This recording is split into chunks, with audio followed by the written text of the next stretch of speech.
பூமியானது நான்கில் ஒரு பங்கு நிலப்பரப்பும் மீதமுள்ள 3 பங்கும் கடல்களால் சூழப்பட்டது. அக்கரையை பார்க்க இயலாத பரந்த கடலில் காற்றின் மூலம் அலைகளானது வந்து கொண்டே இருக்கிறது.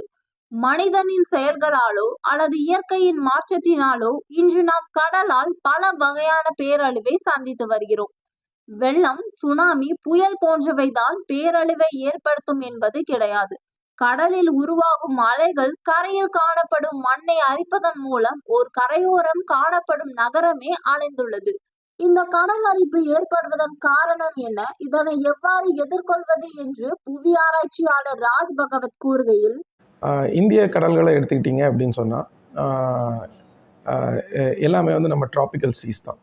டிராபிக்கல் சீல நம்மளுக்கு ஒரு நல்ல ஒரு மூமெண்ட் இருக்கும். என்ன காரணங்கள் அப்படின்னா, காற்று அதிகமாக இருக்கிற பகுதிகளில் அலைகளும் அதுக்கேற்ற மாதிரி இருக்கும்.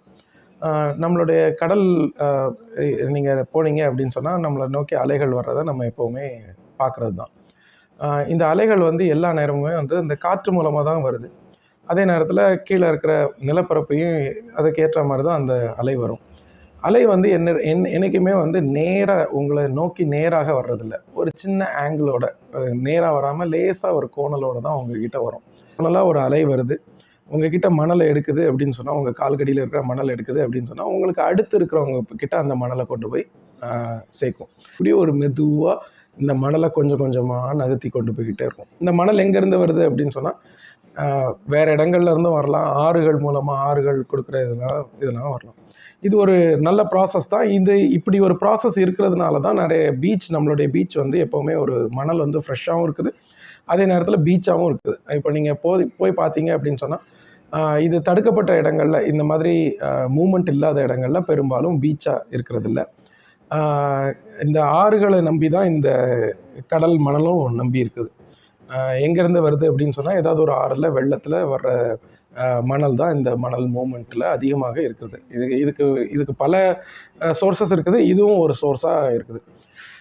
சில நேரங்களில் கடலில் போய் வீணாக கலக்குது ஆறு அப்படின்னு சொல்லுவாங்க. அது ஒரு தவறான கருத்து. இந்த மாதிரி வர்ற மணலை நம்பி தான் அந்த பீச் இருக்குது. இப்போ நீங்கள் அந்த மணல் வரலை அப்படின்னு சொன்னால் அந்த பீச்செல்லாம் இருக்காது, அழிஞ்சிடும். இப்போ இப்படி இருக்கிற ஒரு சுச்சுவேஷனில் இப்படி ஒவ்வொரு இடத்துக்கும் மணலை இப்படி கொண்டு போகிறதுக்கு பேர் லாங் ஷோர் ட்ரிஃப்ட் அப்படின்னு சொல்லுவாங்க இங்கிலீஷில். இந்த லாங் ஷோர் ட்ரிஃப்ட் மூலமாக கடல் மண் வந்து ஒரு இடத்துல இருந்து இன்னொரு இடத்துக்கு போகுது. இந்த மணல், இப்போ போகிற மணல் வந்து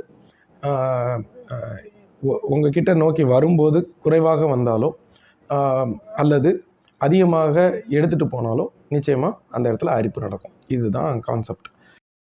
இப்போ திருச்செந்தூர்னு இல்லை, இது எல்லா இடங்கள்லையும் நடக்கிற ஒரு பிரச்சனை தான். இது இந்தியா முழுசும் நடக்குது இந்த பிரச்சனை. என்ன அப்படின்னு சொன்னால், பெரும்பாலும் இந்த லாங் ஷோர் ட்ரிஃப்ட் இருக்கும்போது கடல் பக்கத்தில் இருக்கிறவங்களுக்கு, கடலில் போட்டு அந்த மாதிரிலாம் வச்சுருக்கிறவங்களுக்கு அது ஒரு வகையான தடங்கள் தான். அதாவது உங்களுக்கு போட்டெல்லாம் பண்ணணும் அப்படின்னு சொன்னால், இப்படி மணல் மூவ் ஆகிக்கிட்டே இருக்குது அப்படிங்கிறது ஒரு கஷ்டமான ஒரு காரியம். அதனால் என்ன பண்ணுவாங்கன்னா, தூண்டில் வளைவுகள்லாம் கட்ட சொல்லுவாங்க. இப்போ இந்த தூண்டில் வளைவு கட்டுறதுனால என்ன ஆகும் அப்படின்னா, அது ஒரு கவரிங் மாதிரி உங்களை சுற்றி கையை வச்சுக்கிட்டிங்கன்னா, காற்று உங்களை நோக்கி வரும்போது இப்படி கையை வைக்கிறீங்க அப்படின்னு சொன்னால் உங்கள் மேலே காற்று அடிக்காது பார்த்தீங்களா? அதே மாதிரி அலை உங்களை நோக்கி வரும்போது இந்த மாதிரி வச்சுக்கிட்டிங்கன்னா அலை உள்ளே வராது. உள்ளே வராத போது உள்ளே வந்து அந்த இடத்துல அவங்க வந்து அவங்களுக்கு தேவைப்படுற போட் எல்லாத்தையும் நிறுத்தி வச்சுக்கலாம். இதுதான் இந்த தூண்டில் வளைவுகளுக்கான கான்செப்ட். அப்படி இருக்கும்போது அந்த மணலும் ரொம்ப அரிப்பு இருக்காது உள்ள. அவங்க போட்டை எப்பவும் நிறுத்தி வச்சுக்கலாம், அவங்க வலைகளை காய போட்டுக்கலாம். இதுதான் காலங்காலமாக கேட்குறது. ஆனால் இது நடக்கிறதுனால என்ன ஆகுது அப்படின்னு சொன்னால், இந்த தூண்டில் வளைவுகளை இப்படி கட்டும்போது ஒரு பக்கத்துலேருந்து இப்படி நம்மளுக்கு மணல் வந்து ஒரு பக்கமாக மூவ் ஆகுது இல்லையா? அப்போது அந்த மூமெண்ட் வந்து பிளாக் ஆக ஆரம்பிக்குது. பிளாக் ஆகும்போது என்ன ஆகும்னா, ஒரு பக்கம் அவ்வளோ பக்கமும் மணல் சேர்ந்துக்கிட்டே இருக்கும், இன்னொரு பக்கம் மணல் வரத்து இல்லை அப்படிங்கிறதுனால அங்கே வந்து அரிப்பு ஆரம்பிக்கும். வந்து நிறைய நேரங்களில் வந்து உள்ளே எதுவுமே கட்டக்கூடாது அப்படிங்கிற ஆணையும் இருக்குது. என்ஜிடி பொறுத்தவரையில் அவங்க என்ன சொல்லியிருக்கிறாங்கன்னா, ஹார்ட் ஸ்ட்ரக்சர்ஸ் உள்ளே கட்டாதீங்க, கல்லை போய் போடாதீங்க, அது வந்து மோசமான விளைவுகளை நம்ம சந்திக்க வேண்டியது இருக்கும் அப்படின்னு சொல்கிறாங்க. ஆனால் பொதுமக்கள் கிட்ட இருக்கிற ஒரு இன்னும் அதில் வந்து அதை பற்றிய ஒரு முழுமையான புரிதல் இல்லை அப்படிங்கிறதுனால அந்த இதை கட்டுறதுக்காக பொதுமக்கள் ரிக்வஸ்ட் வைக்கிறாங்க, எங்களுக்கு கட்டித்தாங்க, எங்களுக்கு இது பண்ணுங்க அப்படின்னு சொல்லிட்டு. இதில் வந்து அவங்க இந்த மாதிரி திருச்செந்தூர் பக்கத்தில் அமளிபுரம் அப்படிங்கிற ஒரு மீனவ கிராமம் அடுத்து இருக்குது. திருச்செந்தூர் கோவிலுக்கு தெற்கு பகுதிகளில் இருக்குது. இங்கே வந்து ஒரு புதுசாக இந்த போன வருஷம் 2024 ஒரு தூண்டில் விளைவு கட்ட ஆரம்பிச்சிருக்கிறாங்க, கட்டிகிட்ருக்காங்க. அதில் ஒர்க் வந்து இன்னும் கம்ப்ளீட்டாக முடியல அப்படின்னாலுமே அதில் வந்து கல் எல்லாம் போட்டுட்டாங்க. கடலில் போய் நீங்கள் அந்த பெரிய கருங்கல் பார்த்துருப்பீங்க, அந்த கருங்கல்லை வந்து கொட்டிட்டாங்க. இப்படி கொட்டினதுனால என்ன ஆகுதுன்னா, இந்த லாங் ஷோர் ட்ரிஃப்ட் அப்படிங்கிறது வந்து அஃபெக்ட் ஆகுது. அந்த இதிலேருந்து மணல் வர மாட்டேங்குது. அந்த மணல் வராமல் இருக்கிறதுனால அதுக்கு வடக்கு பக்கத்தில் இருக்கிற திருச்செந்தூர் கோவில் பக்கத்தில் அந்த மணல் இல்லாமல், அதாவது வரவு எட்டனா செலவு பத்தனான்னு சொல்கிற மாதிரி தான், உள்ள மணல் வரலை, ஆனால் செலவு மணல் போகுது. அப்போ என்ன ஆகுது அப்படின்னு சொன்னால், இருக்கிற மணல் அரிச்சிக்கிட்டே உள்ளே போகுது. இது இப்போ தான் ஆரம்பிச்சிருக்குது. இந்த கடல்களை பொறுத்தவரை கிட்டத்தட்ட இந்த மாதிரி ஒரு ப்ராசஸ் வந்து ஒரு 10 வருஷத்துக்கு கூட நடக்கலாம், குறைஞ்சது. அது வரைக்கும் இந்த அரிப்பு கண்டினியூ ஆகிக்கிட்டே இருக்கும், கூட கொஞ்சம் அரிச்சிக்கிட்டே இருக்கும் அந்த பகுதிகளில்.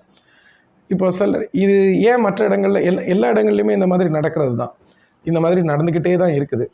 ஆனால் ஏன் திருச்செந்தூரில் அதிகமாக இருக்குதுன்னா, பாதிக்கப்பட்ட இடம் வந்து அதிகமாக பொதுமக்கள் போகின்ற ஒரு இடமாக இருக்கிறது. மற்ற மீனவர்கள் கிராமங்கள் எல்லா கிராமங்கள்லையும் நம்ம போய் பார்க்காம இருக்கிறதுனால நம்மளுக்கு அதை பற்றி ரொம்ப தெரியறதில்லை. ஆனால் இந்த இடத்துல கரெக்டாக அந்த இடத்துல கோவில் இருக்கிறது அப்படிங்கிறதுனால, லட்சக்கணக்கான மக்களும் போகிற இடங்கிறதுனால, அதை வந்து தினமும் நம்ம அதை பார்க்கறதுனால அந்த இது நம்மளுக்கு தெரிய ஆரம்பிக்குது.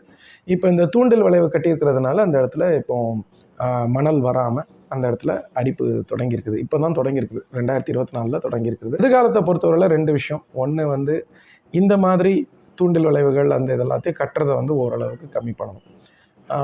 நம்மளுடைய மீனவர்களுக்கு வந்து வேறு மாதிரி நம்ம வந்து போட்டை எப்படி கடலுக்குள்ளே கொண்டு போகிறது, அல்லது அவங்களுக்கு காய வைக்கிறதுக்கான இடங்கள், இதுக்கான ப்ரொசீஜர்ஸ் எல்லாம் நம்ம கொஞ்சம் மாற்ற வேண்டிய ஒரு சுச்சுவேஷனில் இருக்கிறோம். அது எளிதான ஒரு விஷயம் கிடையாது, அதில் கொஞ்சம் செலவுகள் இருக்கும். அதுக்கான இப்போ நிறைய நாடுகளில் பார்த்தீங்க அப்படின்னா, ஜெட்டி கட்டும்போது என்ன பண்ணுவாங்கன்னா, கீழே பில்லர் மாதிரி தான் வச்சுருப்பாங்க. அப்போது மூமெண்ட் வந்து ரொம்ப அஃபெக்ட் ஆகாது, இந்த பக்கமாக அந்த பக்கமாக போகிற மூமெண்ட் அஃபெக்ட் ஆகாது. அதுதான் பெஸ்ட் மெத்தட் அப்படின்னு இல்லை, ஆனால் அந்த மாதிரி சில மெத்தட்ஸ் அந்த மாதிரி நம்ம எக்ஸ்ப்ளோர் பண்ணலாம். இப்போ ஆல்ரெடி கட்டப்பட்டிருக்கிற இந்த திருச்செந்தூர் அமளிபுரத்துக்கு என்ன பண்ணலாம் அப்படின்னு சொன்னால், என்னை பொறுத்தவரை பெஸ்ட் மெத்தட் அதை ரிமூவ் பண்ணுறது தான். அப்படி இல்லை அப்படின்னு சொன்னால் நம்மளுக்கு வந்து இருக்கிற 2-3 ஆப்ஷன்ஸ் ரொம்ப சின்ன ஆப்ஷன்ஸ் தான். ஒன்று வந்து இப்போ மும்பை அல்லது பாண்டிச்சேரி கடல்களெல்லாம் நீங்கள் பார்த்துருப்பீங்க, பெரிய ராட்சத கற்களை அப்படி கடற்கரையிலேயே போட்டு வச்சுருப்பாங்க. உங்களால் அதில் பீச்சில் இறங்க முடியாது, ஆனால் அந்த இடத்துல அரிப்பு நடக்காது. அதுதான் பீச்சுன்னு ஃபார் எவர், அதுதான் பீச் அதுதான் கடற்கரை அப்படிங்கிற மாதிரி மாறிடும். ஆனால் திருச்செந்தூர் போனீங்கன்னா உங்களால் கால் நனைக்கவோ இல்லை குளிக்கவோ முடியாது அந்த கடற்கரையில். கொஞ்சம் பக்கத்தில் உள்ள வேறு இடங்களுக்கு நீங்கள் போனால் தான் உங்களுக்கு பண்ண முடியும். இப்போ பண்ணியிருக்கிற அந்த கிழக்கு பார்த்த ஒரு கடலை வந்து நம்ம பார்க்க முடியாது அப்படிங்கிறது அது ஒரு சைடு. இன்னொரு பக்கம் என்னென்னா, கடலுக்குள்ளேயே இன்னொரு பிரேக் வாட்டர் கட்டிட்டா அலைகள் அடிக்காதில்ல அப்படின்னு இன்னொரு சொல்லுவாங்க. இது வந்து அதாவது என்னுடைய பிரச்சனையை வந்து அடுத்த ஆளுக்கு தள்ளி போடுற ஒரு சுச்சுவேஷன் தான். எனக்கு அரிப்பு வேணாம், நானும் ஒன்று கட்டிக்கிறேன், அப்போ எனக்கு அரிப்பு நடக்காது, அதே நேரத்தில் இன்னொருத்தருக்கு இதாகும் அப்படிங்கிற மாதிரி. அலை உள்ளே வராமல் இருந்தாலும் இன்னொரு பிரச்சனை என்ன அப்படின்னு சொன்னால், கடல் நீருடைய குவாலிட்டி, வாட்டர் குவாலிட்டி அப்படின்னு சொல்கிறது வந்து கம்மியாகிக்கிட்டே வரும். நீங்கள் அரசாங்கம் வந்து இதை பற்றி கொஞ்சம் டீட்டெயில்டாக படிக்கிறதுக்கு ஒரு டீம் அனுப்பியிருக்கிறாங்க.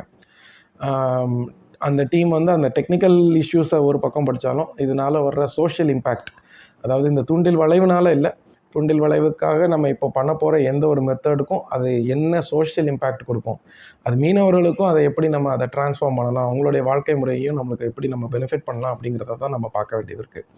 இப்போ அந்த சுச்சுவேஷனில் தான் நம்ம திருச்செந்தூரில் இருக்கோம்.